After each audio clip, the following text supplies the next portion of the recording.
siapa yang bisa melayani lebih lama, lebih panjang, day to day, potensi untuk diingat juga lebih tinggi. Semua media itu masih bisa digunakan karena ada segmen-segmen yang memang menyasar di kelompok-kelompok tertentu. Kita berharap pemilu 2024 nanti akan lahir lah ya politisi-politisi yang lebih unggul, yang lebih bisa di-trusted masyarakatnya, lebih integritasnya lebih tinggi, dan itu menjadi impian kita. Indonesia ini butuh kita lestarikan tidak hanya untuk diri kita tapi juga untuk anak cucu kita. Politik-politik sesaat seperti itu dalam pandangan saya wajib dicerahkan kembali. Ayo rek jagongan karo caci iso hahaha oleh inspirasi utang dipikir keri. Jangan konco-konco bareng-bareng rumono timbang kowa-kowa. Ayo jagongan bareng, jagongan Surabaya.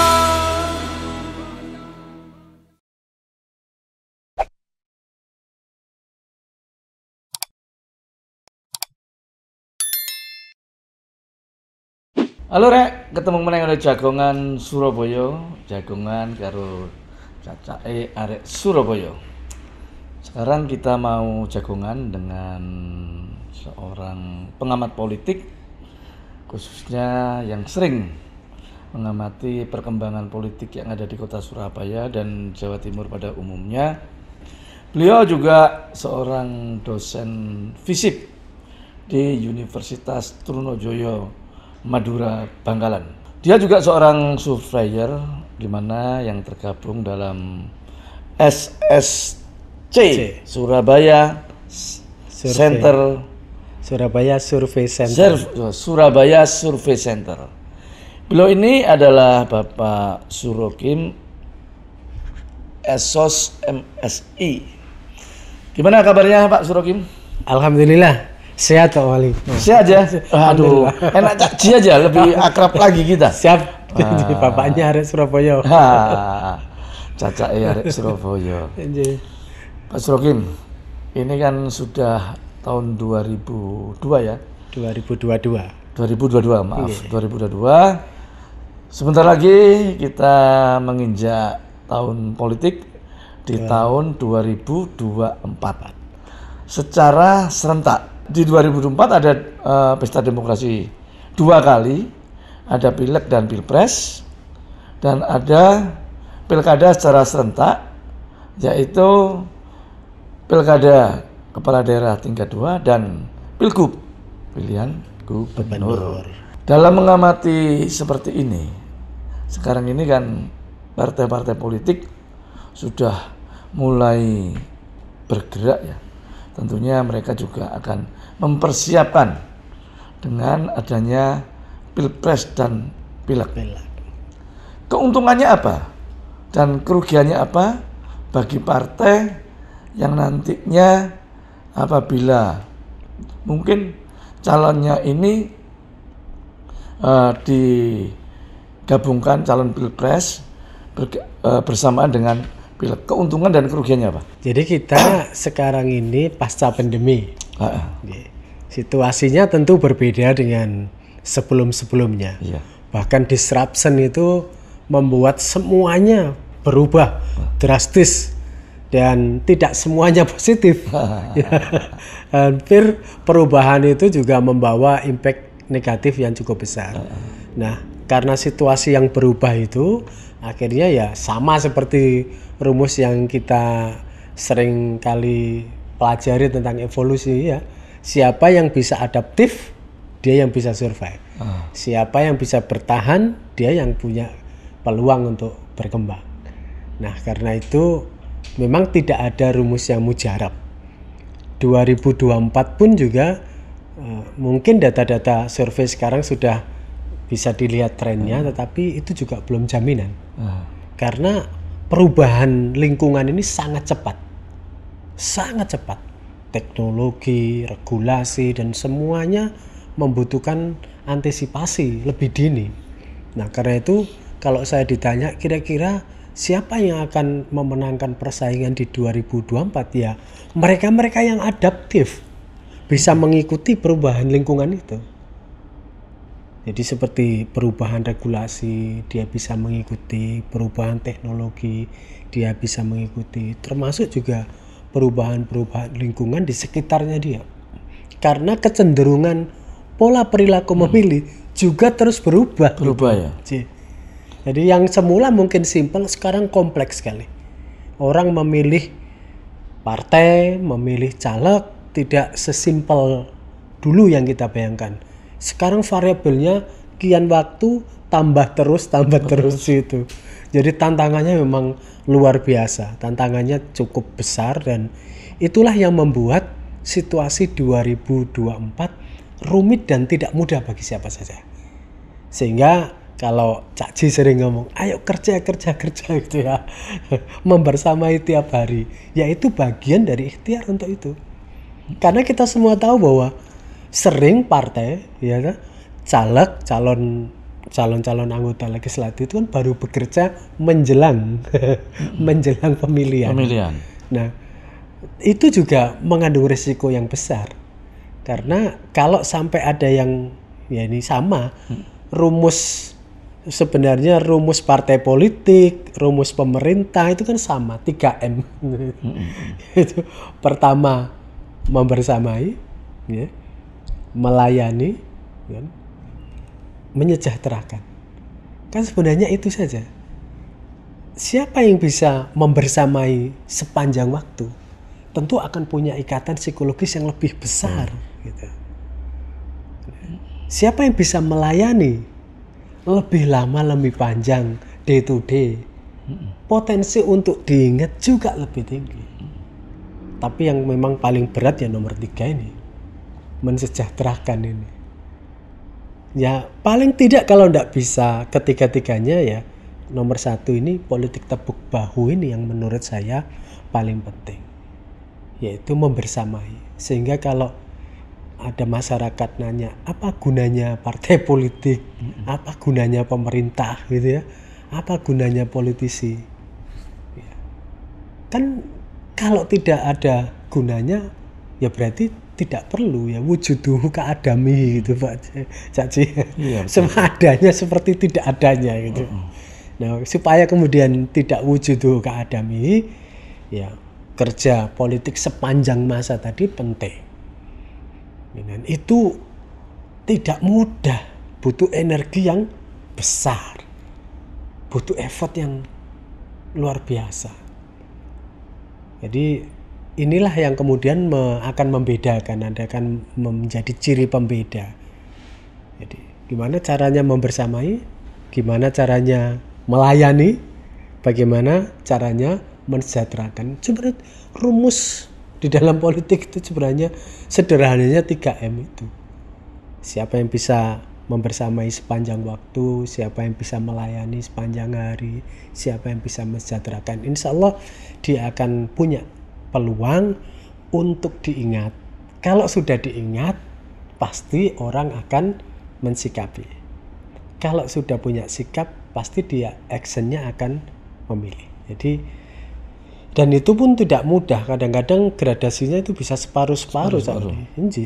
Bisa orang disuka, tapi kadang-kadang belum tentu dipilih. Jadi memang linear, tapi kadang-kadang bisa drop separuh.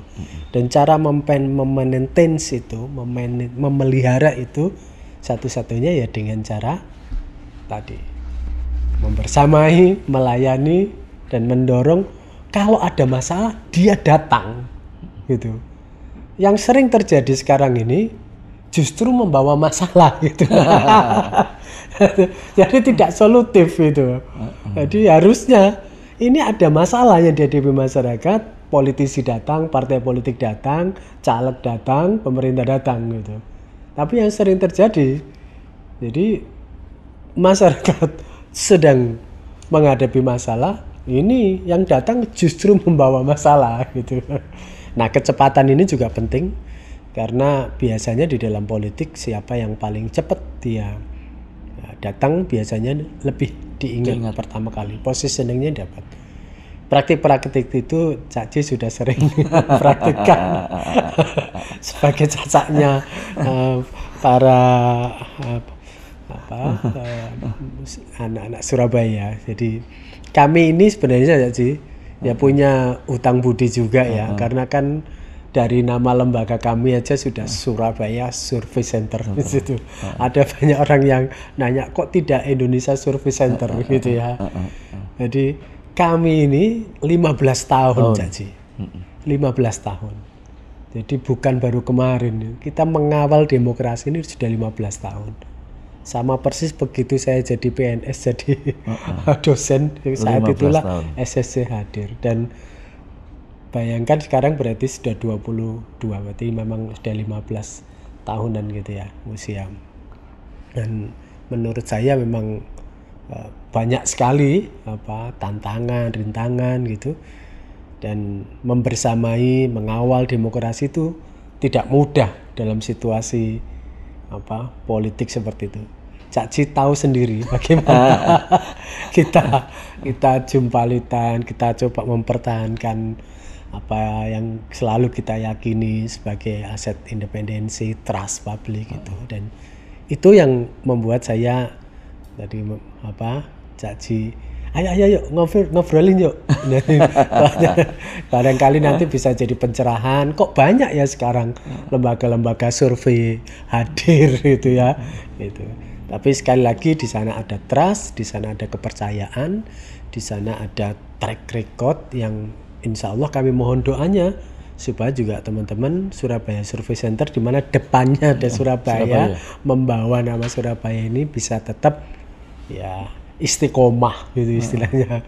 Istiqomah ya termasuk membawa nama baik kota Surabaya. Ya.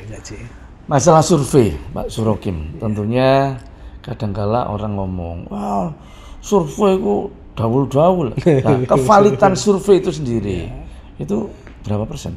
Jadi survei itu terikat pada ruang dan waktu. Jadi dia sebenarnya adalah potret. Makanya di dalam laporan survei pasti orang harus menyebut secara metodologis. Survei ini dilakukan pada tanggal berapa sampai tanggal berapa. Biasanya 2 minggu, 3 minggu. Maka potret itu sebenarnya ya pada saat dilaksanakan itu gitu loh. Nah, yang sering terjadi seolah-olah kemudian diproyeksi ya.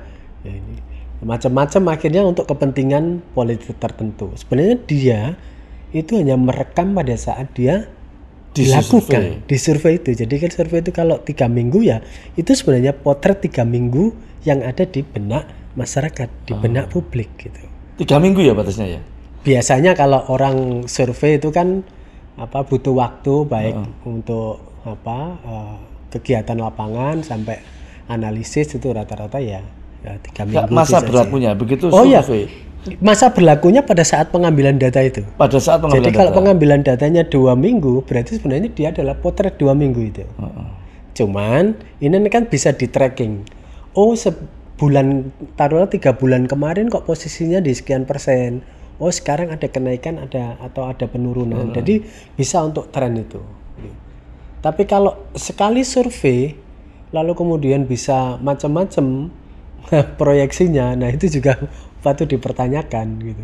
Kami sadar betul bahwa lembaga survei pun juga tidak steril ya, ruang-ruang itu karena lembaga-lembaga survei juga punya konsultan di kamar sebelah, kadang-kadang ya, memang tidak bisa dihindari itu. Tapi sebenarnya ini tuh karya akademik gitu ya, karya akademik yang patuh pada metodologi, patuh pada prinsip-prinsip akademik yang bisa dipertanggungjawabkan oleh publik. Nah kalau sampai kemudian tidak dipercaya oleh publik, ditanya metodologinya juga tidak jelas, nah maka sebenarnya ya disinilah kami selalu mengatakan pentingnya kehadiran pengawas. Makanya memang negara sekarang, ayo siapa saja yang mau ikut di pilkada sekarang daftar di KPU. Ya mungkin itu ikhtiar bagian dari cara untuk men-screening ya.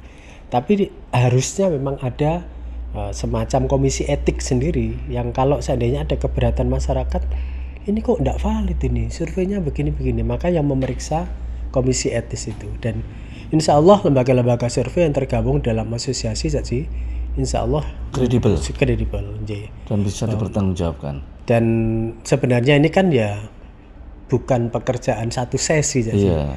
Kalau kemudian kita hanya hadir, setelah itu selesai ya untuk apa? Iya. Tapi kan ini berkelanjutan. Jadi betul-betul ini penting untuk kita semuanya, tidak hanya kami SSC, kayak lembaga-lembaga survei yang lain, untuk betul-betul trust ini diperhatikan, dipertahankan dan dijaga marwahnya agar kemudian tidak muncul lagi pertanyaan, wah itu survei abal-abal. Wah itu survei karang-karangan gitu. Ya kadang-kadang hal-hal seperti itu membuat risih, tapi iya. Faktanya kan ada ya. Faktanya ada. Jadi apa disuruh tidak bareng ada, itu ya. Iya. Apalagi kemudian kalau laporannya kan bisa dilihat itu. Betul. Sering lembaga-lembaga survei menyajikan laporannya. Duh, ini kok begini, ini kan tidak masuk akal gitu. Ya hal-hal seperti itu yang menjadi tantangan, dan saya kira kita terbuka hadirnya lembaga-lembaga survei untuk meramaikan, mengawal demokrasi. Kita sambut dengan tangan terbuka. Yang penting taat pada menjaga marwah keberadaan lembaga survei sebagai satu karya akademik tadi dijaga gitu. Jangan sampai kemudian menjadi alat politik yang kemudian membingungkan masyarakat. Loh kemarin kok ini begini. Akhirnya masyarakat ya untrust. Itu kata trust ini tak sih? Saya pikir itu menjadi kata kunci. Gitu. Ya, Mas Rokim ngomong masalah survei, dan Mas Rokim ini juga seorang pengamat.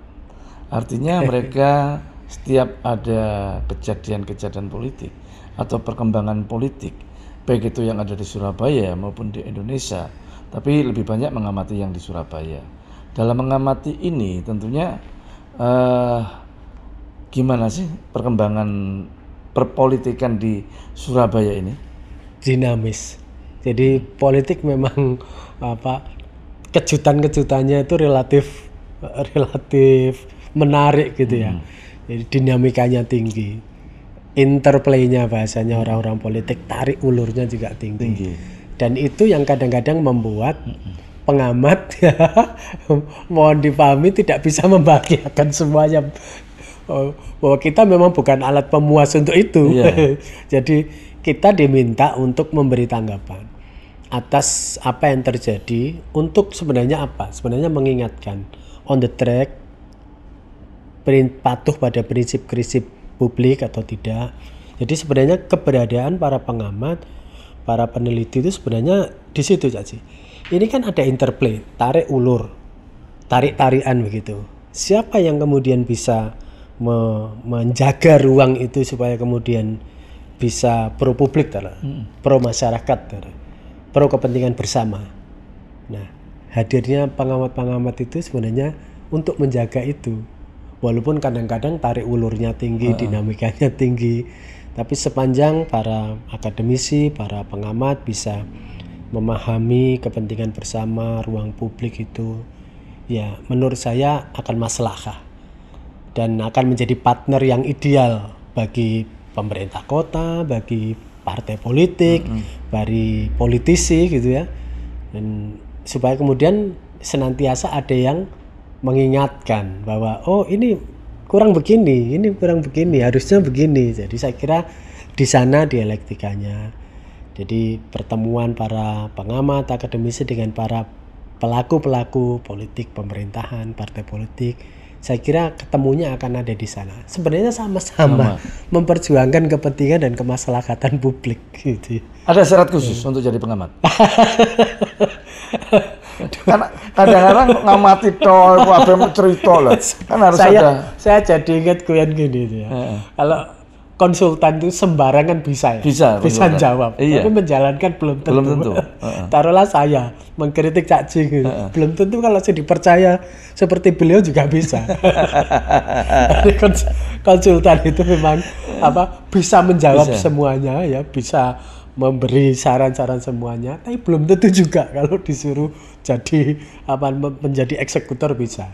Tapi ya sudahlah, itu kan ruang-ruang yang memang jadi selama ini jadi kapling-kaplingnya sendiri. Tapi menurut saya kok tidak ada syarat khusus itu ya. sepanjang kita masih bisa memberi penjelasan yang memadai gitu, yang kemudian yang paling penting menurut saya Cak Ji itu ya memberi pencerahan. Paling tidak memberi pencerahan kepada publik bahwa sesuatu ini idealnya begini, seharusnya begini, faktanya begini, mestinya begini. Saya kira di sana. Jadi ya pengamat itu juga bukan malaikat ya. Tapi juga bukan setan. Gak medeni ya, kira medeni. Gak dendeni. Oke, jadi tidak ada syarat khusus. Ya ada. Kita break dulu. Wah, iki ono camilan produk UMKM. Namanya produk pawon kue dari Almond Crispy. Ini adalah produk UMKM yang telah diproduksi di Kampung Kue Rungkut Lor Gang Loro. Kita coba, kita review. Ya apa sih jenenge pawon kue? Nah. Bener-bener crispy, enak. Dia camilan. Kalau beli tinggal ada di WhatsApp atau di IG-nya sini. Dan harganya cukup terjangkau dan murah. Kemana ya?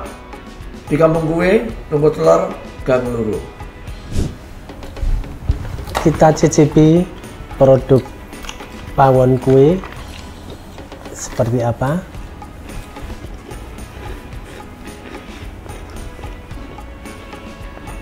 Jadi ingat hari raya Lebaran Idul Fitri. Ini produk UMKM loh. Jadi di buku-buku dibilang ekonomi nasional. Dibentengi oleh siapa? Dibentengi oleh ekonomi kerakyatan. Nah, produk UMKM ini kalau kita mau beli sama halnya dengan kita menguatkan ekonomi nasional. Maka jangan lupa kalau ada produk-produk UMKM seperti produk pawon kue seperti ini, yuk kita beli. Ini bagian dari cara kita bersedekah untuk menguatkan ekonomi nasional kita. UMKM Kota Surabaya, punyanya warga Surabaya. Top, Marco top. Kita lanjut lagi dengan Bapak Surokim. Pak Surokim, dari waktu ke waktu, dari pemilu ke pemilu, partisipasi anak-anak muda, anak-anak milenial, bahkan nanti kalau sudah di 2024, anak-anak zilenial yang umurnya 20 tahun sampai 30 tahun, partisipasinya kok selalu rendah ya? Kenapa? Ya, mereka sekarang ini termasuk pemilih, dikategorikan sebagai pemilih rumit. Pemilih yang sulit permanen loyalitasnya. Tingkat swingnya tinggi sekali. Tapi itu wajar karena mereka pemakai konsumsi media yang termasuk tinggi. Jadi berteman dengan gadget yang terhubung ke komunitas-komunitas maya cukup banyak, sehingga terpaan-terpaan informasi bisa membentuk mereka yang menjadi pemilih-pemilih yang bukan anut grup yuk. Kalau zaman saya, Cak Ji ini relatif anut grup yuk. Kalau yang sekarang ini lebih independen. Dan bahkan ketika ditanya siapa yang paling berpengaruh, itu sudah mulai ada pergeseran. Kalau dulu saya ikut bapak ibu gitu, sekarang ikut temannya, teman sepergaulannya gitu. Jadi ini yang membuat kemudian kenapa pemilih milenial itu strategis tapi rumit untuk dijaga, untuk dipelihara gitu ya. Karena ya tadi intensitas konsumsi medianya itu sangat tinggi. Dan kenapa mereka masih menganggap politik ini negatif gitu ya. Dan itu yang kemudian membuat partisipasi mereka kadang-kadang mengkhawatirkan gitu. Tapi dibalik persepsi mereka yang bahwa politik itu kotor, politik itu intrik full gitu ya. Sebenarnya ada harapan ketika mereka terliterasi bahwa jumlah kalian signifikan, bahwa kalian ini adalah potret pemilih masa depan gitu. Faktanya yang terjadi di pilkada kemarin Cak Ji, maupun di pileg juga kita dulu memprediksi wah paling drop ini bisa 40%, bisa 30%. Faktanya enggak. masih tetap tinggi, 70, bahkan di Surabaya tembus 78% ya lebih. Jadi ya memang kalau saya sih tetap optimis bahwa anak-anak muda di balik kritisnya itu mereka masih punya handarbeni, kalau orang Surabaya masih ikut memiliki. Jadi kalaupun toh ada persepsi bahwa politik dianggap masih culas, masih kotor, masih apa, ini tidak seiring dengan tingkat partisipasi mereka. Tingkat partisipasi mereka cukup baik untuk pemilih-pemilih pemula di 2019 maupun 2014. Jadi saya masih optimis saja. Arek-arek Surabaya apalagi dikenal keguyupannya yang tinggi. Jadi bayangkan kita pemilu di masa pandemi ya, tapi tingkat partisipasi malah melonjak. Jadi dulu kita mikirnya 55% gitu ya, tapi faktanya lebih dari itu. Jadi sekali lagi kalau orang selalu mengatakan wah nanti di luar negeri begini, di Indonesia tidak selalu begitu. Karena ada faktor khusus juga yang membedakan konteks di sini dan di tempat lain saja. Ya, apakah nanti karena ini sudah orang banyak mengenal media sosial, cara kampanyenya apa masih yang namanya banner-banner di kampung-kampung atau billboard itu masih efektif atau tidak? Efektif mana media sosial dengan cara-cara yang konvensional seperti itu? Ya mestinya harusnya berbasis pada aspek demografi tadi ya. Karena struktur pemilih kita yang paling dominan apa, lalu kemudian dicermati habit-habit mereka apa gitu. Kalau pendapat saya sih memang semua media itu masih bisa digunakan. Karena ada segmen-segmen yang memang menyasar di kelompok-kelompok tertentu. Tapi perkembangan jumlah milenial itu tidak bisa dianggap remeh gitu ya. Bahkan 53% nanti jumlah pemilih kita itu milenial. Baik milenial yang pemula 17% sampai 37%, akhirnya nanti kemudian menjadi 53% itu nanti di 2024 cukup dominan. Sehingga kalau melihat demografi seperti itu, berarti campaign, pendekatan dan lain-lain ya perlu berubah. Jadi kita kan tidak mungkin ya tidak dinamis juga, tidak mengikuti perkembangan lingkungan. Pasti kan kita juga harus adaptif terhadap lingkungannya. Kalau kemudian segmen pemilih yang besar ini juga tidak digarap, maka yang merugi ya partai politik sendiri, yang rugi ya para politisi sendiri. Karena ya pemilu langsung itu sifatnya one man one vote, ya satu orang satu suara. Dan untuk bisa mendekati mereka, gimana caranya yang saya katakan membersamai tadi, ya mengenal habit-habit mereka, bagaimana mereka mengkonsumsi media. Gitu. Saya tidak mengatakan bahwa media ini sudah tidak efektif gitu, tapi segmen pemilih milenial tentu punya habit untuk konsumsi medianya. Jika kalau pemilu 2004 ke bawah, baliho ya yang dulu cukup perkasa, mungkin hari-hari ini sudah mendapat pesaing baru, media sosial. Agak berkurang. Karena media sosial mampu menjangkau langsung, gitu kan, kepada pemilih-pemilih. Dan itu lagi-lagi juga tidak perkara mudah, karena media sosial itu kan keintimannya tinggi, faktor keintimannya tinggi. Jadi kita ini kalau dulu pendekatannya mass communication gitu ya, satu kita sebar untuk semuanya mungkin efektif. Kalau sekarang ini kan individualistik banget ya. Jadi kita akhirnya harus mengubah paradigma berkomunikasi kita yang dari mass itu menjadi individual itu. Dan untuk membuat strategi seperti itu kan bukan perkara mudah, karena kan jumlahnya ribuan bahkan jutaan. Semisal pemilih Surabaya aja sudah hampir 22,2 juta gitu ya. Dan itu lagi-lagi dibutuhkan kemampuan dan juga insting yang tinggi untuk membangun komunikasi yang efektif. Medsos menurut saya jadi menjadi salah satu arena baru. Esensi komunikasinya sama, tetapi pendekatannya butuh lebih khusus lagi. Jadi kalau sekarang politisi, partai politik, aparatur pemerintah main medsos bagaimana? Ya kelaziman menurut saya, kebutuhan gitu kan. Itulah cara berkomunikasi di era sekarang. Jadi kalau kan kadang-kadang ya sama ngapain sih ini nih main medsos segala macam, enggak kerja. Loh itu kerja, itu cara membangun komunikasi dengan konstituen, dengan masyarakat. Karena kita enggak mungkin bisa bertamu ke rumah warga itu satu persatu. Ya melalui apa? Ini mediumnya ini, media sosial ini gitu. Dan itu juga nanti akan menguatkan. Ya kalau orang politik biasanya tahu ya, ada strategi darat, ada strategi udara. Itu dua-duanya menguatkan, saling menguatkan.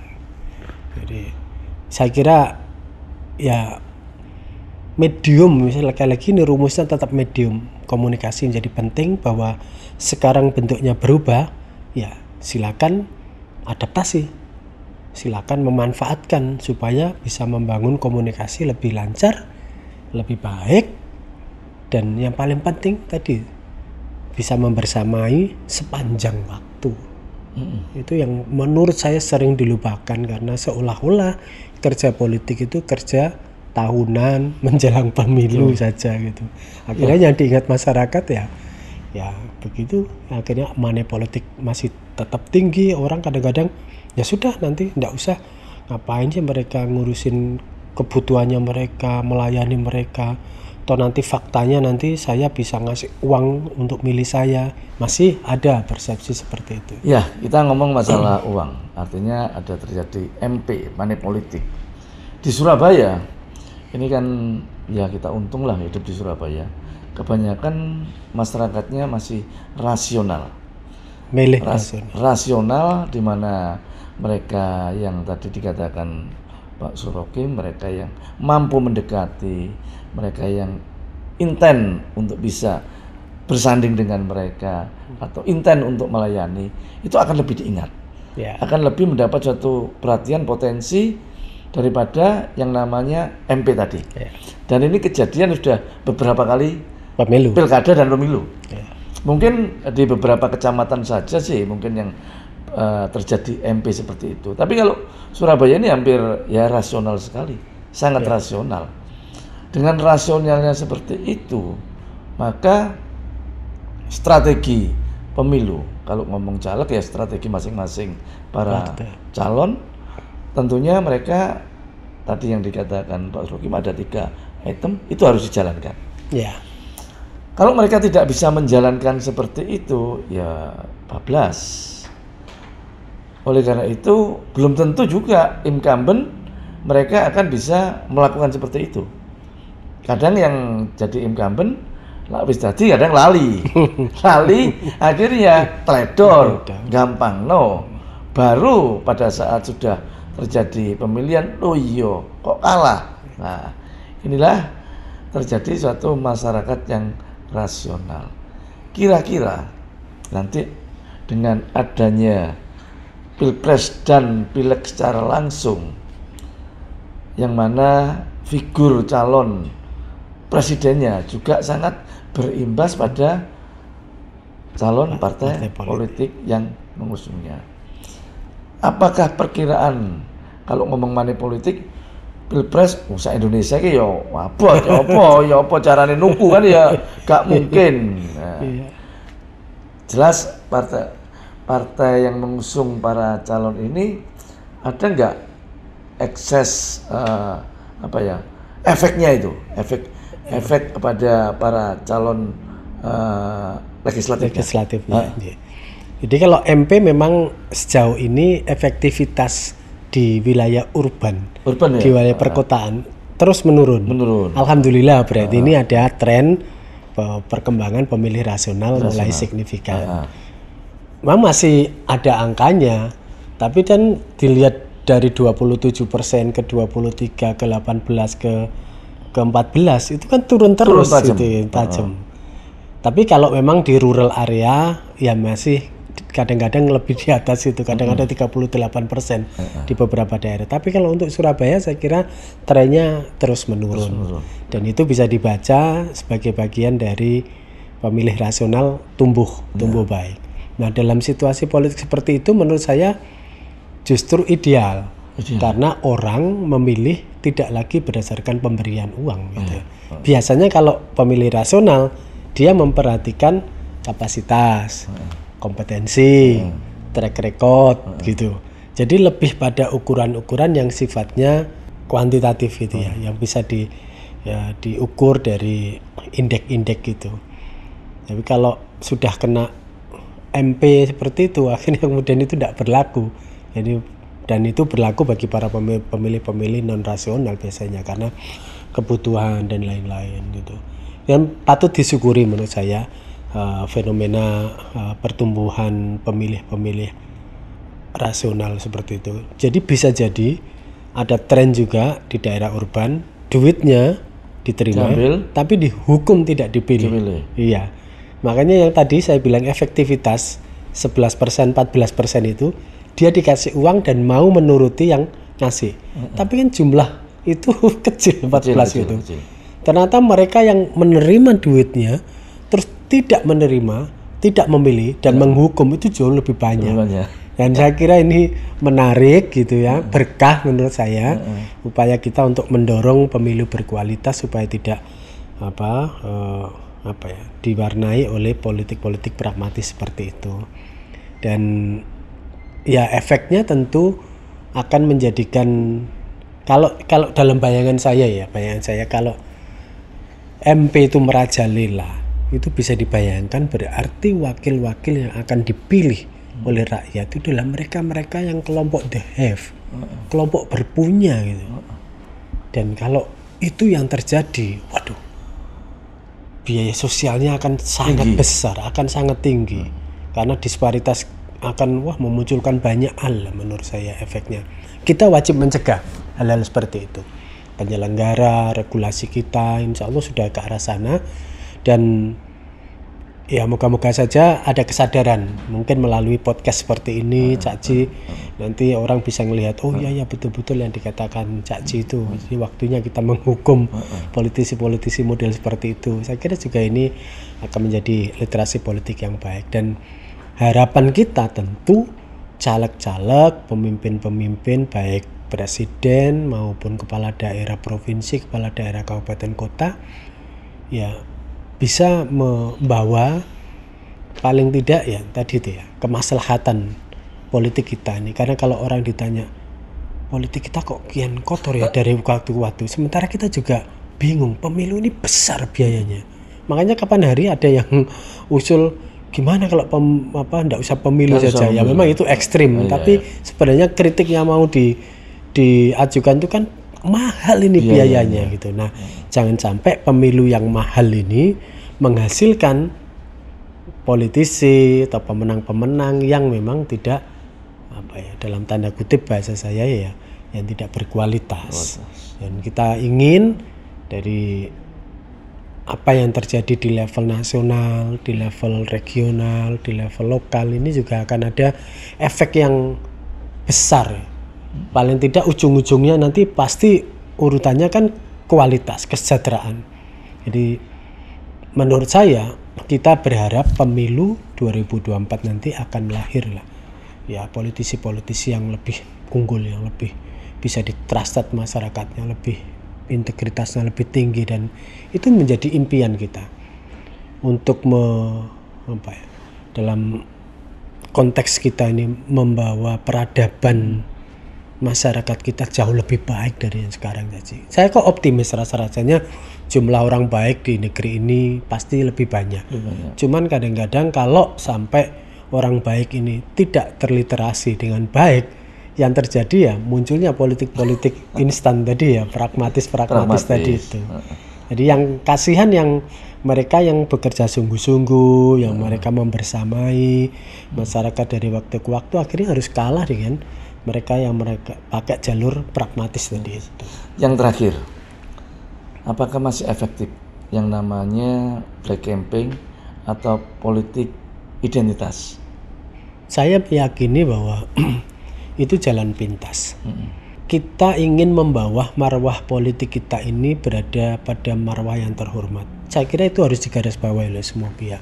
Jangan sampai politik kita itu punya akses. Makanya apa yang dilakukan oleh Pak Jokowi dengan Pak Prabowo bergandengan tangan untuk meredakan semua ketegangan, untuk meredakan dikotomis, untuk meredakan persaingan julukan-julukan yang kadang-kadang saya mikir itu antara cebong dan kadrun. Gitu-gitu itu ya sudah saatnya lah ya kita bawa, kita akhiri untuk kemudian politik kebangsaan kita jauh lebih baik. Dan menurut saya hal-hal seperti itu butuh literasi. Kadang-kadang ada politisi-politisi yang mikirnya hanya jangka pendek saja. Sementara kita ini butuh membawa negeri ini itu juga tidak hanya sesaat ini, tidak hanya untuk kepentingan 5 tahun ini, tapi juga untuk 10 tahun bahkan 100 tahun itu. Kalau kita belajar sejarah, apa sebenarnya mengikat kita? Wong kita beda-beda, bahasanya beda-beda, kebiasaannya beda-beda, kulturnya beda-beda, agamanya beda-beda. Tapi kok Indonesia tetap menjadi utuh, tetap menjadi indah, tetap menjadi luar biasa seperti ini. Nah, inilah yang kita ingin gaungkan tentang politik bangsaan Indonesia. Boleh kita kontestasinya keras gitu ya, tapi kalau di gagasan politik project gitu, tapi jangan sampai kita mengorbankan ya identitas nasionalisme kebangsaan kita untuk kemudian mengeraskan konflik antar suku, agama, ras, antar golongan ini. Karena menurut saya Indonesia ini butuh kita lestarikan tidak hanya untuk diri kita, tapi juga untuk anak cucu kita. Politik-politik sesaat seperti itu dalam pandangan saya wajib dicerahkan kembali. Bahwa ini tuh jalan mulia untuk membawa negeri ini jauh lebih baik. Kalau sampai kemudian diwarnai oleh hal-hal seperti itu, sebenarnya apa yang mau kita wariskan? Gitu. Kalau kemudian politik membawa luka anak negeri yang selama ini guyup rukun, Surabaya Cak Jian luar biasa. Ini guyup rukun. Kalau gegeran tidak ada. Gak kayak seperti daerah lain. Nah itu, kalau sampai kemudian gitu-gitu disumbunya dipatik, kamu Batak, kamu Madura, kamu Jawa, kan bahaya. Gitu. Nah makanya menurut saya ya saya kira Surabaya mengilhami, memberi contoh kepada kita semuanya betapa penting memelihara keguyuban, kerukunan, beda partai. Kalau nonton Persibaya kira-kira Cak Ji, kan nggak ada di sana itu orang bela partai. Ini Persibaya darahku. Jadi kan, ya itulah saya berharap politik bisa membangun politik kebangsaan seperti itu sehingga ya kita tidak hanya untuk politik jangka pendek, tapi juga politik jangka panjang. Oke, terima kasih untuk Pak Surokim yang telah hadir di podcastnya Cacai Arek Surabaya. Cak Ji, tonton nanti pada saatnya kita akan bisa mengambil hikmah apa yang dijelaskan sama Pak Surokim tentang pemilu 2024